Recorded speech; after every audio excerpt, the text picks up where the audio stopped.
Hey everybody, this is Brian Cutting with Left in the Field Outdoors, and today I took a trip down here to southeastern Ohio to Chris's place, where he is manufacturing and making Buckstick, the new revolutionary tool for deer communication.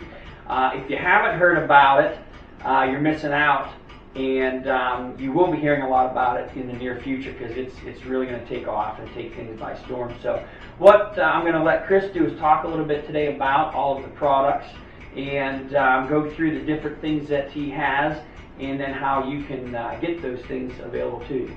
Absolutely, yeah. I mean, originally it all started with the Buckstick, and that's our bread and butter. You know, this is the product that you can take anywhere and put it, and it's going to work. Usually, you know, if you're putting it in and around travel areas for deer, this just speaks that language to them as far as everything they have and put out for rubs and scrapes. It has it, and you're also putting that same gland that they're using on this product. Right. And like I said, I know I have one of the original Bucksticks. Since then, now you've added a vine, and we've talked a lot about the importance of a vine. It just makes sense, you know, because you know they got the ropes, and they love to chew on the ropes, and they even chew on the leaves. But this gives them that stiffness, that's something that they like to put their preload on, and a focal point, especially if you're going to mock scrape and you know do all that. So that's what it's made for. And as we take this up, the next area here, this is for your forehead gland lure. Yeah, it's we call it the forehead strip, and basically, if you put it in simple terms, it's like those old Chinese finger traps as a kid, you know. As they're working it, it contracts and expands, contracts and expands, and what that's doing is it's grabbing the hair, dirt, fiber, and gland. So it's like the tree that they love to rub, but times 10. You know, it's just like, wow. They love it because it's actually doing what they want it to do and really holds it well. So that's why the interactive strip is, wow, it just sets it apart. And then, you know, you get more of that interaction as they get hard-worn. But man, they'll start working it and they won't stop. Yep. And then at the very bottom, they have this great, easy step-in steel power coated. Steel power coated thing that you just step into the ground. At the very bottom, you can see this, and this is for your interdigital gland. It is, and you know, it's not this foam piece. I mean, it's almost here as so you know it's there. What I generally do, I don't even hardly spray this sometimes. As long as you're hitting the ground, because that's what they're looking for, that ground marking. So, and I get guys who are like, oh, raccoons chewed it off, or whatever, I need replacements. Really, you don't. You know, as long as you're hitting the surrounding ground with that interdigital, you're good to go. It really does. I do that because it's a product and people expect it to be there. You know? So honestly, the interdigital, if you're hitting the ground, you got it. Yeah, and that's it. It's great. I've been fortunate enough to be using one since like April. I put it out. It's been hit a ton. They're honestly they're wearing it out, and you know they're just now starting to you know grow their antlers, everything else, and they're hitting it. And again, a lot of the action is taking place here at the top with these ropes, where I have pictures of deer that are actually just chewing on them. You can see these with the ropes are real nice and fine. Yeah, they'll work them all. Yeah, mine are all tore up. They chew on them. They leave their scent there and everything else, and they're just hammering them. And this is the actual height, okay, of the Buckstick, which puts it right at their eye level and their nose level. Perfect level for them to interact. It was a lot of R&D on that part, but you know it's perfect now. You know, they like to look up just a little bit, you know, and that's kind of right where it's at, right in that wheelhouse. But again, this brings three of the their main communication, nonverbal communication, into one spot. Which I know I've been running mock scrapes for years, which is hard to do when you're doing mock scrapes because you have this and this does all. This is perfect. Well, that's the great thing about it is you're not taking all this gland and meshing it together. You're displaying it separately at the correct height, as with their anatomically correct. It just makes sense to that. So it's like this interactive scent dispenser times 10. Yeah. And if you've never used anything like this before, essentially what you're doing is you are introducing a new buck into the area. And if the deer, if you have a small area where there's lots of deer, they're very inquisitive about that. And right away they're like, whoa, who's this? What's going on? So this is a great way to do this. But I use it to inventory deer. My last podcast was about how I use this and trail cameras to inventory deer. And it's made the work so much easier. It even surprised myself. I mean, obviously, when they get hard horned, what you'll see is in the summer you see does, fawns, and bucks. They're very communicative at that point. But then what you'll see is as they get hard horned, the bucks will start working this in the forehead, and the does kind of back off for a little bit. But then, once the middle of October comes, you start seeing the does hitting it again. And then you start seeing this fighting in front of them, sparring, and then you'll see bucks bedding right down next to them. Then you'll see does bedding right next to them. And, that blew my mind. It was just like, wait, we're conveying something here that we don't even quite know what it is yet. Yeah, I know I've had does come in and bed down near my mock scrapes waiting for a buck that's been hitting it. Now, each of the products you get comes with these, the 3 scents, or the 3, I guess you could say, lures, and they're marked very easily. Number 1 is your preorbital, number 2 is your forehead, and number 3 is your interdigital. And they're very easy. Think 1, 2, 3 from top to bottom. And I'll tell you, one thing we try to stress, and you and I talked about this, when you open it up, there's one thing it says right here: proceed with caution and stop. Yep. Because it takes so very little of the glands to activate it and get it going. And even when you're going to reactivate it, minute amounts, one spray, and that's almost at the top end. Yeah. Less is definitely better. Very true. The other thing I would definitely tell people to do is when you're setting these up, I always wear rubber gloves because I don't want to leave scent anywhere on here. So I will wear rubber gloves and make sure that I have it taken care of. So this is the Buckstick, and we're going to show you a few other things that Chris has created since then. It's really blown my mind. I'll take that. So the one I'm really excited about coming up is the one actually that's right over here above Chris's shoulder, right here. Yeah. This is the Buck Branch. This is a take on, I was telling Chris, I used to go out and make mock scrapes, and it would take me hours. I would look for the perfect tree. I would then get grapevine, and I'd wire it to the tree and have it hanging over, and I'd prepare the dirt. I'd take dirt from one scrape at another place and bring it in. And this now, this Buck Branch, you have your leaves, you have your rope, you got your vine.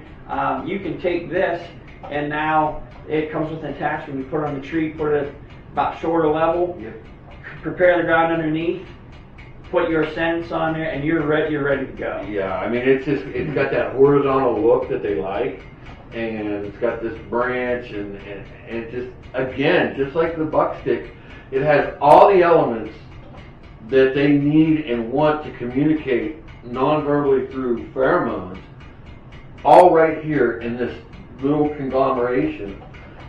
And it's so funny because it's made, all of this is made to hold that scent. So, you're taking something that nature provided and they're used to using for years and years and years, but now you're amplifying it. And that to them, I think, almost blows their mind, like, I gotta keep going back to this thing. It's like, so it not only blew my mind, but I think we're blowing the deer's mind. Yeah, and it's one of those things too, once one buck hits it, the next buck's gonna step up and hit it, and the next buck's gonna step up and hit it, and it's this revolving cycle of deer. And again, absolutely. I have doe that will hit and chew on the mock scrapes and stuff that I have. So I'm excited. I can't wait to get one of these out and get a camera on it. Now, Chris also has. This isn't chapstick. It's not This is Cedar Pitch, and it looks like chapstick, but you would open it up and you would rub it all over your buck ranch or your Buckstick just to give it a more natural smell. I mean, from what I've seen and what I experienced, and you know, when we all watch them hit cedar trees and pine trees, and I really think the sap or the pitch in that tree has a lot to do with the communication, because as you know, if you kill some of your larger bucks, and actually any of your bucks that you've killed, and you look at that forehead hair, and it's all clumpy and hard and bristly, and a lot of that is sap that's just in there. So I really think that has a lot to do with communication and the aid of, you know, putting their glands out. So why not we offer 100% pure cedar pitch or 100% pure pine pitch? And it was not an easy feat. I would tell you, it took a lot of trial and error, but we did it, and it's, you know, then there again, their sense of smell is so far above and beyond ours that, you know, we think that we have to smell what, or they, you know, we can't even comprehend what they're smelling here. So, you know, to us, it doesn't smell that strong. Trust me, to them it's strong. And that's again why a small bit is so necessary. Absolutely. And like I said, we talked about this prior, just how they communicate and how often they communicate and where they're communicating. You know, you just can't go out and just put one of these up and be like, oh, the deer aren't hitting. Or I just got my does hitting it. Or well, we all know they change patterns. So, you know, if you're on one side of your farm or your hunting property, you might be just getting all does. You know, because your bucks are going to be, could be half a mile away doing their thing in their bachelor group. Or you might get lucky and put it right in the middle of a bachelor group area.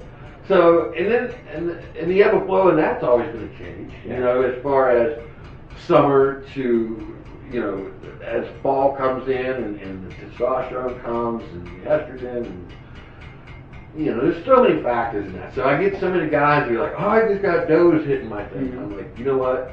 The fuse is lit. Just hold on. And, you know, one guy that kept on me about it, I was like, you know, please just hold on. I understand what you're saying, but, you know, and he ended up killing like 160-inch buck off of it. He was like, I was wrong, I admit it. And he said that buck was actually working the stick when I shot it. And I said, and I purposely bought one for a new property that I have that is just loaded with does. And I have it there, and we talked, I said, because I know come end of October, November, that's right. That's where it's going to be. This is a pretty cool product as well. You got to pull the leaves away a little bit to get to the kind of. It's tucked in there for a reason, you know, and what that does is holds the number 5 doe and heat. Well, actually, November doe tarsal and with beads inside of this, and it's made just to hold it. And I said, and it will be, and you can get the different beads when it comes time for season to put in there. And again, you put this in the ground, and it's at the height of, you know, where they would be, you know, urinating on their hocks and that's right. And we see so many does tarsal marking, and especially around bucksticks, we see it all the time. Or you'll see it around scrapes. You know, when they're coming into heat, you know, their body just tells them start squat marking on things that are up high. And what we've done here with the November doe tarsal mixed with the 10% doe and heat, we're duplicating that scenario, telling these bucks that these does are coming in and they're coming ready and be up on their feet and move. So, you know, these around your sets are just going to be off the hook come October. And I know for me, I've seen bucks come in, and if I've had a canister of something up high in a tree with tar swing it, it kind of throws the bucks off. Yeah, they're like, it's just how did it get up there? It's not natural. It just, exactly. And these are the right thermal, it's going to get in that low thermal where they're looking for that, you know.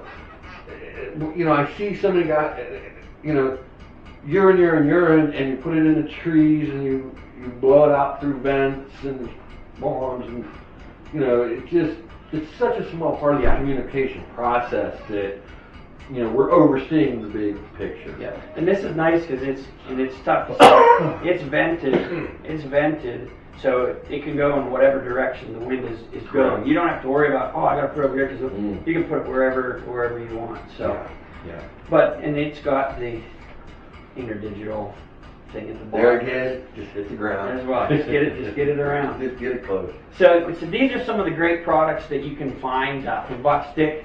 And for Chris, it's just honestly, it's just gonna take off. You've only been going for we've only been out a year, 1 year, and we had a great year at that, and the results all across the country just blew me away. Just being a year old, and so we rounded out the product range, and we tightened up everything that we needed to tighten up on our end to be ready. So we're excited that this year is going to be big for us. And, I think within the next 2 and 3 years, you're going to see more things come out. That our thing is thinking outside the box and showing that it can work and it will work with just a little effort. Yeah. And like I said, and any of these things you can find, you can go on Facebook, Instagram, YouTube. There's videos, and you can find these things. You can go to buckstick.com, and I'll put a link on here as well. And Chris can answer any questions. They do a very good job of getting back to you right away. Shipping still free right now?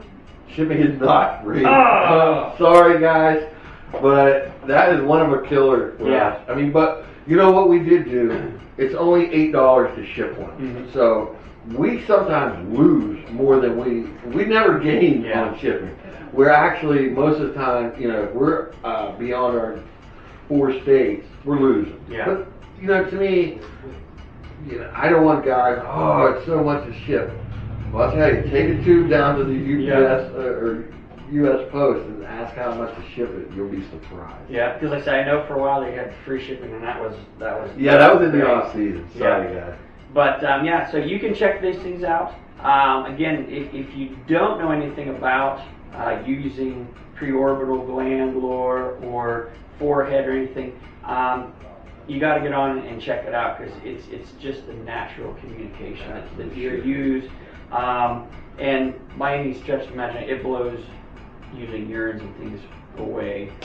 Well, that's not even the same in my mind category as far as I'm concerned. I honestly, in the last 10 years, I don't know if I've used much urine or anything at all. It's been all preorbital stuff and things like that. So, but we appreciate you checking it out today. And again, Buckstick. You can find all the stuff. I'll leave the link there. And don't hesitate to ask questions of me or of Chris, or hop on the Facebook page and ask questions. They work. Thanks, Brian. I do appreciate that. Yeah. Thanks for having me down. Thanks. Thank you. This is Brian Keitlinger with Left in the Field Outdoors. Thanks for joining us at Buckstick headquarters. Have a great day.